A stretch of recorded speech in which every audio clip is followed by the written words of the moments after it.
Are you one of the millions of women who suffer from interstitial cystitis? Do you suffer from chronic urinary tract infections which just don't seem to go away with no matter how many rounds of antibiotics you've taken, which you've been prescribed and taken? Have you actually noticed by taking some of these antibiotics that not only does your urinary tract infection not go away, or your interstitial cystitis condition does not go away, you don't get relief, but you also notice that you have other body pains or fatigue that's developed from taking these antibiotics? Have you actually developed other kinds of nerve pains like neuropathy in the feet or the hands or even the legs or anywhere in the body because of taking a certain kind of antibiotic, which the doctor said was supposed to help you fix your interstitial or aid you or relieve some of the problem of the chronic interstitial cystitis or chronic urinary tract infections? My name is Dr. Lonnie Herman, and in this video I'm going to share with you a very unique outcome for a patient after her first protocol that she followed through, or following a very unique consultation and examination here in my clinic. She came to my clinic from another state here in the United States, and her relief after she followed her first protocol. Now, she suffered from interstitial cystitis for 5 years. She's 43, and since she's 38, she's had a chronic interstitial cystitis condition. She has had burning pain. She's had chronic UTIs before in her 20s, let me just say that. But she has had constant urgency and pressure in the bladder area. So the burning was more towards the urinary tract infections that were going on in her 20s. And now since 38 on, she's had a constant urgency and pressure dealing with this. She sometimes has a slight burn. She has been diagnosed with, she also had a vaginal discharge, itchiness. She was diagnosed with streptococcal strep infection in her vaginal tissue.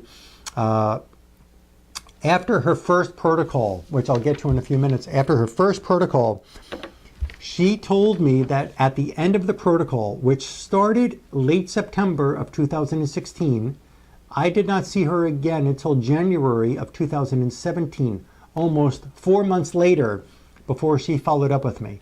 Her follow-up exam and consult was supposed to be scheduled in late November, but that was missed. It was around Thanksgiving time here in the United States, and then Christmas time came and New Year's, so she didn't get in here until January.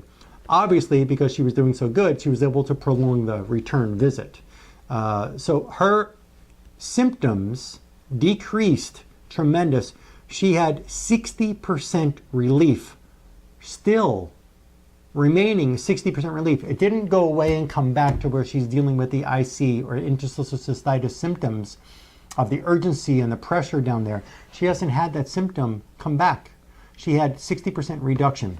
Something very unique that she described to me, very amazing, was that she had 100% relief. She said in October, which she started there in late September, in October, she had, for at least 2 or 3 weeks, she had no interstitial cystitis symptoms at all. Then she did have, which she told me, she had an intimate relation with her husband, and then she had some problem return. She didn't have urinary tract infections her whole life until she was 24, and that was when she was already with her husband. That was her first UTI. So sometimes men do carry infections they don't realize are transferred over to their partner, their spouse, their wife. Men can have infections in the prostate or in their testicle or in their urinary tract, and it can be transferred over to their significant other, to their spouse, to their partner. So there are times where I get to examine with women. I get to examine their boyfriend or their fiance or their husband, and I find the same infections that have been transferred back and forth between both men and women, both husband and wife. But she said that she was 100% relief of her interstitial cystitis, and then after she had an intimate relation with her husband, the symptoms came back again. But now she says that it was around Thanksgiving is where she noticed that she had an increase in the symptoms, but she still resides with 60% improvement that had sustained between that period of time of treatment and when she came to me, which was January 16th of 2017. She was still enjoying the experience of 60% reduction and told me it was very worthwhile that she got started with me, and she's happy to keep it up for her second protocol. I'm going to tell you some other things. She was fatigued before we met. She had a very poor sex drive, and those are other things along with anxiety and some other emotional stresses that we're also going to be handling with this work that I do. Again, my name is Dr. Lonnie Herman, and I want to share with you a very unique way that I examine patients. I won't get into great details, but I do have a very unique bioresonance testing method where I can find what kind of infection and or toxin, which is in which specific tissue that may not have shown up on your urinary test or an ultrasound test. Maybe you're going to a urologist to get tested. Maybe you've been to your general practitioner to get tested. Maybe you've been to an OB/GYN to get tested, and they've just prescribed antibiotics, and you're not really getting the relief that you look for. So you deserve to take a few minutes, sit down, and follow this very easy to understand and very unique, I assure you, very unique exam finding video, which provided this woman with prolonged 60% relief of her interstitial cystitis condition, getting into her second protocol. I want to state this: the bioresonance testing I do, there is no computer, there is no electronic equipment. This is all hands-on, a very unique reflex analysis that I perform here in my clinic. For women with getting tested, I have a female assistant who's always in the room with me 100% of the time with the exam, behind closed doors here, and we're getting excellent results for patients. So I'm going to share with you again this one patient's exam findings and help you see a whole different experience that people can have when they can really finally find what's going on in the tissues and finally get the relief. And again, her 60% reduction, she's not on any antibiotic or any other medication that's aiding her in getting this. The antibiotics failed her. The other medications they've tried with her failed. There's no testing that ever proved or found what was causing her IC. There are many, many, many, many, many hundreds of thousands, millions of women who are suffering with chronic UTIs and chronic interstitial cystitis and getting no relief at all from medical practice. I have in my clinic samples of various tissues like the urine bladder sample. I can do a reflex analysis. Listen, I have samples of various bacteria, various parasites, various fungi, molds, candida, viruses, antibiotic residues, chemicals, metals, mercury compounds, anesthesia chemicals, dental composite materials. I'm able to actually find what's in your tissues. I have samples for just talking about the urinary tract and urine bladder. We have the urine bladder tissue sample.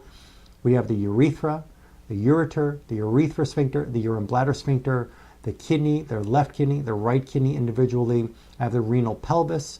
I have the renal artery. I have the aorta. I have the veins, the capillaries that bring and take blood away from the veins, from the kidney. Also, you've got to know that you have nerves which go to your bladder. Imagine this is the bladder. You have a nerve that comes out of your spine called the hypogastric plexus. The hypogastric plexus goes to the top portion of the bladder like this. It tells it how to work. Your bladder can't know how to work without a nerve signal from the brain, right? You also, or a brain signal coming down a nerve, however you want to state that. You also have another set of nerves that goes to the bottom, comes out of the sacral area of your spine, that goes to the bottom of the bladder. So we've got nerves on the top and nerves to the bottom that tell the bladder how to work. They tell these sphincters, these muscles that control bladder or urine release how to work. Excuse me. So we've got to make sure that not only is the bladder infected, what's it infected with? Is the bladder sphincter infected? What is infecting it? What kind of infection, bacteria, what kind of bacteria, which, how many different bacteria, how big is the infection? How many parasites, how many fungi, how many molds, what's there? We've got to know on the nerves that go there. We've got to know in the bladder sphincter. We've got to know in the ureter, in the urethra, in the urethra sphincter. We've got to know in the kidney. What is there? Do you have a root canal? Do you have something from a tooth here where there's infection in the gums that could be draining right down into the bladder, causing your chronic interstitial cystitis? And yes, it can. Your teeth are connected to your blood vessels and your nerves, and any infection that's in your mouth or in your saliva can travel anywhere in the body. That's the reality. So what brought her to this point of feeling 60% reduction without medication, without herbs, without any machine? I found with her on her first exam, and I'm going to go through two different exams here so you can see the whole big picture, because I expect to see her after this second protocol, which will last her 2 more months. I expect to see that there is such an even greater reduction of the pain, if anything is left, with any kind of interstitial cystitis condition. I hope that in 2 visits I knock it all out for her. In the September exam, I found that in her bone marrow, which I have samples, I can study the bone marrow. Her most diseased tissue on that first day was her bone marrow, and I found 1, 2, 3, 4, 5, 6, 7, 8, 9, 10, 11, 12, 13, 14, 15, 16, 17 different infections and toxins in her bone marrow. Here's the list. I found a mold called wrinkle C. I found antibiotic residues like that of Cipro and others of like Keflex and so on, damaging the bone marrow, which can create candida growth, by the way. I found arsenic heavy metal. I found anesthesia chemicals. I found dental composite materials. There is research, and I'll put the article up here on my left side here. There's research that shows that even dental composites and dental resins can actually cause very toxic effects to the cells of the human body. I found dental mercury, even though it was out of her teeth, mercury in the bone marrow. You get the mercury sample out of the teeth, mercury filling or silver filling out of the teeth. It doesn't mean it's out of your body. It's out of the tooth, but it could still be elsewhere in the body. She had dental mercury in her bone marrow, other heavy metals in the bone marrow, a pain-relieving medication called hydrocodone, residue in the bone marrow, strep infection in her bone marrow. If you've got an infection in the bone marrow, and that's the soil where the blood is made, it can travel anywhere in the body. So let's say they found a strep infection in the bladder and they give you an antibiotic to kill it, and it comes back and it's the same strep. Maybe it's coming from somewhere else. It doesn't just reappear in the bladder. It's got to be coming from somewhere. You got to find the source of that infection. Where's it coming from? She had Levaquin antibiotic residues in her bone marrow, another dangerous fluoroquinolone antibiotic. She had another kind of strep called Streptococcus viridans in that bone marrow. She had scabies infection in the bone marrow. She had residues of MSG, monosodium glutamate, in the bone marrow, a preservative called BHT in her bone marrow, another antibiotic in the bone marrow, and she had Candida, albicans infection in her bone marrow, as well as parasitic flukes in her bone marrow. When your bone marrow is infected, and that is the structure for the whole body from skull down to your toes, everywhere there's bone, we have bone marrow. Anywhere the bone marrow exists and it's producing blood and it's going out to your tissues, it can infect your tissues. Simple to understand. I found with her left kidney, she had scabies in the left kidney. She had the same antibiotic residues in her left kidney as well as what she had in her bone marrow. I found dental composite residues from her teeth in her, the white filling in her left kidney. In the right kidney, I also found scabies. In her right kidney, I also found the strep B infection, which is the same strep B that was in the bone marrow. Strep B in her bladder that they found in the kidney, in the bone marrow. You see the connection. I also found aspergillus fungus in her right kidney. I found Lyme infection in the right kidney. And when the kidneys are infected and they're going down to that bladder, if the kidney infection is not healed, and listen, Lyme infection is not killed with antibiotic. Aspergillus fungus is not going to be killed with antibiotic. Scabies won't be. I mean, if you've got infection, dental composites and various things in the kidney, and it keeps dumping these toxins and infections into the bladder, no wonder why the bladder is going to be stressed, and they can't find. If they find a white blood cell in your urine, that doesn't mean it came from a bacteria. It could come from a parasite, it could come from a virus, it can come from a fungus, it can come from a mold, it can come because your body's trying to fight mercury or some other toxin that got into the kidney. So they run a urine test and they say, we found high white blood cells, we found leukocytes, we found neutrophils, whatever they found. Here, you got to take this antibiotic. Antibiotics are not going to kill the parasite. It's not going to kill the fungus. It's not going to kill a mercury. Simple. That's why you take these antibiotics and you're not seeing the relief from your chronic interstitial cystitis, IC, or UTI condition. The next most diseased tissue on this day for her, I found her urethra, strep infection there again, parasitic flukes, other bacteria in her urethra. I found her ureter infected with strep infection, aspergillus in the ureter as well, aspergillus fungus. Her urine bladder, aspergillus fungus, parasitic flukes, strep B again. Wrinkle C, the mold that I found in the bone marrow, I found also in her urine bladder. I found scabies in the bladder, dental composites in that urine bladder. You saw a pretty continuous from the bone to the right kidney, to the left kidney, to the ureter, to the urethra, to the bladder. After this protocol that I just listed in the past few minutes, 60% reduction sustained after she followed the protocol. For 2 months after completing the protocol, she still was enjoying 60% reduction in her IC condition. The follow-up exam on January 16th of 2017. Her primary disease tissue, the stem cells that make the blood, they're called hematopoietic cells. These are hematopoietic stem cells. The word is here on the screen. Hematopoietic stem cells. These are the cells that make your blood in your bone marrow. What do you think happens when the cells that make your blood are infected? What do you think is going to happen to any tissue that carries that blood, which is carrying the infection? Anywhere. So that the bone's infected, do you think you have an immune reaction against the bone?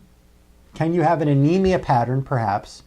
Can you actually have excess white blood cells dumping into the body in a blood test or a urine test because of because of the stem cell infection? Yes. You know, when somebody has leukemia, by the way, if you're not aware, leukemia is coming from an irregular pattern of white blood cell production inside these hematopoietic stem cells. So I have to look down there, and I found in her hematopoietic stem cells, the cells that make the blood, I found a bacteria called Treponema pallidum. She never heard of that before. It was never on her urine test or blood test. I found multiple parasitic infection in her stem cells. I found tetanus bacteria in her stem cells. I also found mucor, which is a fungus, in her stem cells.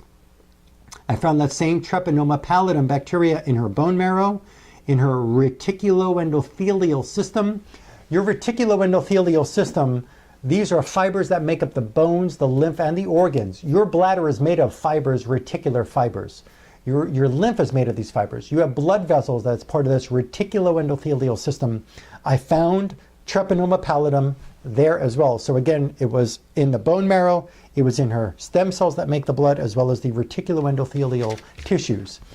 I found in the hypogastric plexus, if you remember from the earlier part of the video, the nerve that comes out of the spine that goes to, imagine the bladder, goes to the top of the bladder. The hypogastric plexus feeds the signals from the spine, from the brain, from the spine to the top of the bladder. The nerve can be infected, can cause irregular bladder problems, as well as discomfort and pressure and urgency and even incontinence. Her hypogastric plexus infected by gonorrhea, streptococcal infection, 2 different kinds of strep bacteria.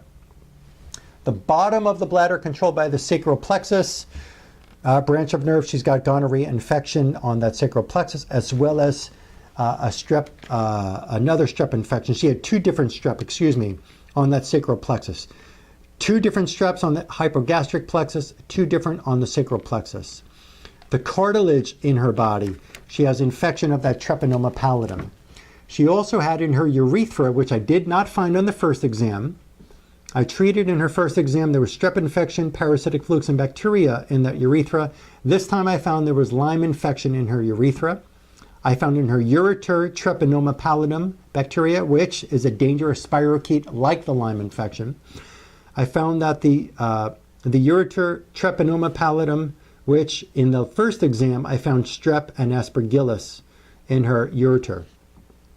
I found in the urethra sphincter Treponema pallidum. I found in the urine bladder sphincter the same Treponema pallidum.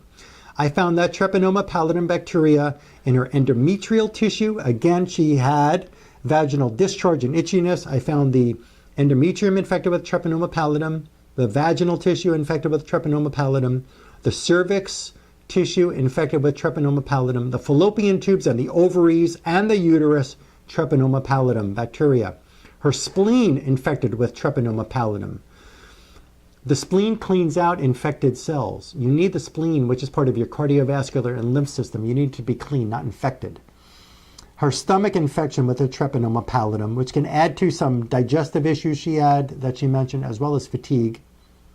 And there's a nerve that goes to the kidney, to the intestines. It also goes to your adrenals. It goes to your pancreas. It's called the plexus celiacus. I found that plexus celiacus infected with candida. This second protocol lasts her for over 60 days. I expect when I see her in our follow-up exam, this 43-year-old female, I expect to see even greater, if not 100% reduction, but moving even greater, closer towards that 100% relief of her interstitial cystitis and bladder problems. I expect to see her fatigue gone, and even some of the emotional symptoms, the anxiety. I expect to see that kind of dread and feeling of just not wellness emotionally. I expect to see that all, a great reduction in that as well. I don't know how far it's going to go, because she might have some other infections in the brain or in other parts of the body, in the liver. There could be some other things that we have to deal with to help clean it all up. But this focused exam on the cells that make the blood, as well as in the kidneys, as well as the nerves to the bladder, as well as the bladder, the urethra, the ureter, the sphincters. I expect this to give her even greater results than the first protocol of 60% reduction. If you've never heard information like this and you or a loved one is suffering from interstitial cystitis for years or months, you or they deserve to know and finally find relief. And I can help you do that. I can help you get relief. That I am certain. I've got a very unique practice with a very unique insight and a very unique set of skills which will help you find what the infections are that are causing your chronic UTIs and chronic interstitial cystitis or IC. And the remedies I prescribe you are going to rid these infections. These remedies are perfectly designed to help you eliminate safely, maybe a little aggravation, but safely remove these infections and toxins so you can experience life without this chronic IC, UTI, or even incontinence condition.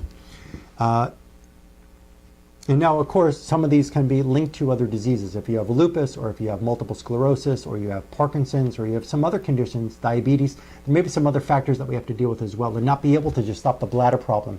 Maybe you have some other neurological condition or a diabetic condition. Sometimes there are certain issues, health conditions that a person is suffering, which may take precedence over the bladder problem. So some women can come down, they're diabetic and they're nerve pain and someone that I can't get to the bladder first. But this person didn't have any other kind of health condition aside from some fatigue, and the reason why she came was her IC condition. Again, if somebody has Parkinson's or some other heart condition or something else, that I've got to handle certain things in a timely manner, in a priority manner for the individual. Hopefully you can understand that. If you like what you hear, please subscribe, give us a thumbs up on this video. So like this video, subscribe to my YouTube channel. I put up videos here all the time. And if you scroll down through my videos, which I have over 200 videos here on my channel, there's so many other conditions that I work with, like diabetes, like lupus, MS, cancers, heart disease. There's so much more that I can offer. Neuropathy, headaches, there's so much more to offer. I will also tell you that you could like my Facebook page. I put up a lot of useful posts there on a regular basis. So like that, and even share that Facebook page and let somebody else know that there's a way that they can get help. Again, share this video with one friend. You never know how far pressing one button on your keypad or your cell phone can help another life who is suffering from IC or UTIs. Also, you can go to my Instagram. I put up useful information there on a regular basis. And when you're ready, for those of you who are going to be ready to pick up the phone and make the call, you can call and or email my clinic assistant, who's very happy to help you get in here and help you get your appointment. We're usually running about a 2-month waiting list to come into this clinic.